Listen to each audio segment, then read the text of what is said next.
Hi guys, chapter 15, the chocolate room. An important room this, cried Mr. Wonka, taking a bunch of keys from his pocket and slipping one into the keyhole of the door. This is the nerve centre of the whole factory, the heart of the whole business, and so beautiful. I insist upon my rooms being beautiful. I can't abide ugliness in factories. In we go then. But do be careful, my dear children. Don't lose your heads. Don't get overexcited. Keep very calm. Mr. Wonka opened the door. 5 children and 9 grown-ups pushed their way in, and oh, what an amazing sight. It was now that this beautiful sight met their eyes. They were looking down upon a lovely valley. There were green meadows on either side of the valley. Along the bottom of the river flowed a great brown river. What is more, there was a tremendous waterfall halfway along the river, a steep cliff over which the water curled and rolled in a solid sheet, and then went crashing down into a boiling, churning whirlpool of froth and spray. Below the waterfall, and this was the most astonishing sight of all, a whole mass of enormous glass pipes were dangling down into the river from somewhere high up in the ceiling. They really were enormous. There must have been a dozen of them at least, and they were sucking up the brownish muddy water from the river and carrying it away to goodness knows where. And because they were made of glass, you could see all the liquid flowing and bubbling along inside them, and above the noise of the waterfall you could hear the never-ending sucking sound of the pipes as they did their work. Graceful trees and bushes were growing along the riverbanks, weeping willows and alders and tall clumps of rhododendrons with their pink and red and mauve blossoms. In the meadows there were thousands and thousands of buttercups. There, cried Mr. Wonka, dancing up and down and pointing his gold-topped cane at the great brown river. It's all chocolate. Every drop of that is the very finest quality. There's enough chocolate in there to fill every bathtub in the entire country.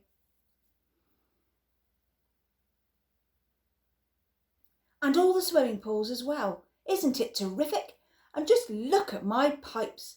They suck up the chocolate and carry it away to all the other rooms in that factory where it is needed. Thousands of gallons an hour, my dear children. Thousands and thousands of gallons. The children and their parents were too flabbergasted to speak. They were staggered. They were dumbfounded. They were bewildered and bedazzled. There you go, look, there's the picture.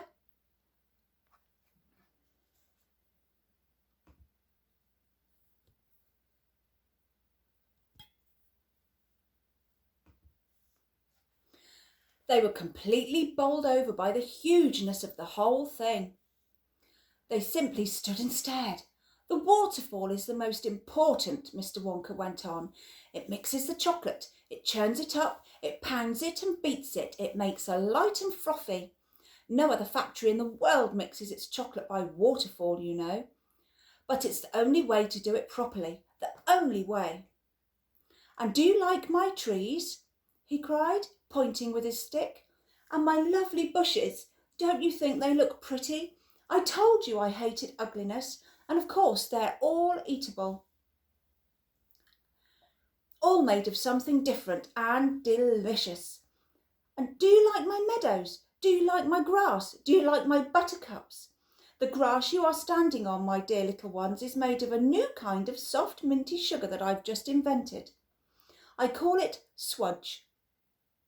Try a blade, please do, it's delectable. Automatically everybody bent down and picked one blade of grass. Everybody, that is, except Augustus Gloop, who took a big handful. And Violet Beauregard, before tasting her blade of grass, took one piece of world record breaking chewing gum out of her mouth and stuck it carefully behind her ear. Isn't it wonderful? Whispered Charlie. Hasn't it got a wonderful taste, Grandpa? I could eat the whole field, said Grandpa Joe, grinning with delight.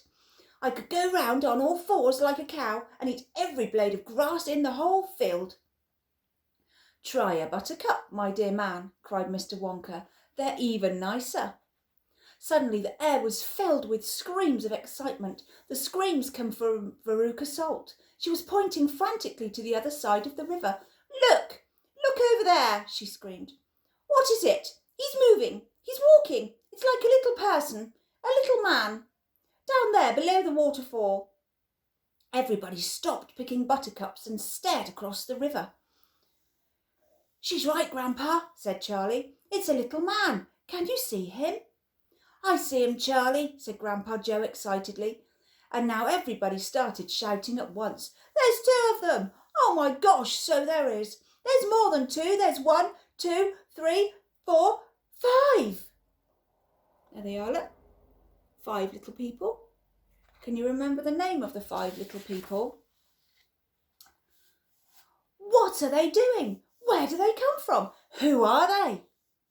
Children and parents alike rushed down to the edge of the river to get a closer look.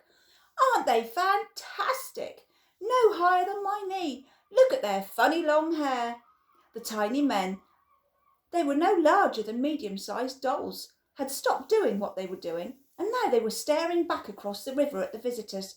One of them pointed towards the children, and then he whispered something to the other 4, and all 5 of them burst into peals of laughter. But they can't be real people, Charlie said. Of course they're real people, Mr. Wonka answered. They're Oompa Loompas. There, that's chapter 15. Can you see the TV? Look, that is Mrs. Beauregard. That's for Violet Beauregard's mum. That is Augustus Gloop. He's the one that picks the handfuls of grass, look, instead of one blade. That is Veruca Salt. That is the little girl whose dad had the nut factory and employed all his workers to shell wrappers off of chocolate bars instead of peanuts. Look, who do you think that is? Who's that? In the new film, Mr. Wonka is the one with the hat on. Which one do you think is Charlie? That was Charlie. That is Mike TV. That is Mike TV's dad. Don't they look funny? There's Grandpa Joe. Right, guys. See you later. Bye.